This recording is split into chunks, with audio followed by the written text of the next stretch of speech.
This is Coyote News.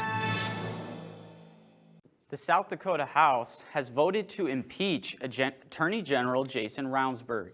The vote comes nearly 2 years after Ravnsborg hit and killed pedestrian John Bover. Ravnsborg said he initially believed he had possibly hit a wild deer or animal.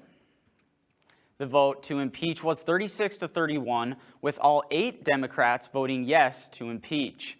Ravnsborg is the first state official in South Dakota history to be impeached. He will be temporarily removed from office until his June 21st trial reaches a verdict. Should he be convicted, he won't be able to hold state office again. Governor Kristi Noem has vocalized her support for impeachment and says the House did the right thing for John Bover's family and the people of the state.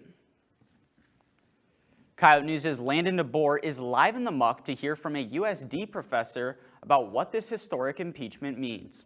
Landon? Thanks, Phil. I'm here with Dr. Michael Card, a faculty member in the Political Science Department. This impeachment, as we just learned about, is very historical. What kind of significance does this have? Well, it is the first time that South Dakota has impeached an official. There was a close call once before with a judge who was accused of improper conduct, but certainly this is the first time that the full impeachment has taken place, leading to a trial in the Senate. And with political figures, we've seen crash with Governor Janklow in 2003. What kind of similarities and differences do you see between this event and that one?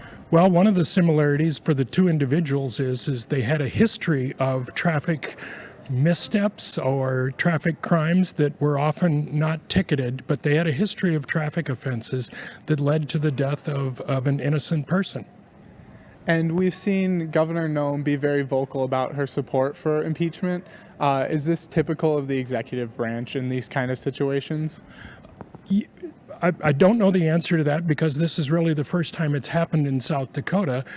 Most states have a divided government, and certainly if there's a governor of one party and a person who has committed or accused of committed a crime that would lead to impeachment of the opposite party, absolutely they call for that.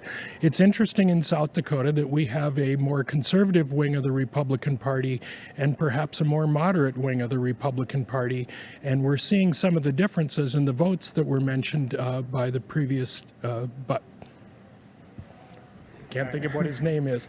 But this is unusual, especially when this will be after the primary election and right before the state convention, where the nominee for the Attorney General will be selected by the delegates to that convention.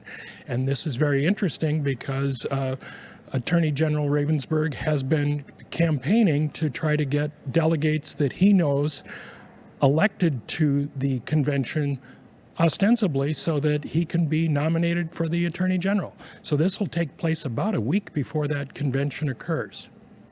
Well, thank you so much for being here, Dr. Card. We really appreciate your insight. Pleased to be here. Live in the muck for Coyote News, I'm Landon DeBoer. Thanks, Landon. The Senate will hold an impeachment trial in the case of Ravnsborg on June 21st and 22nd.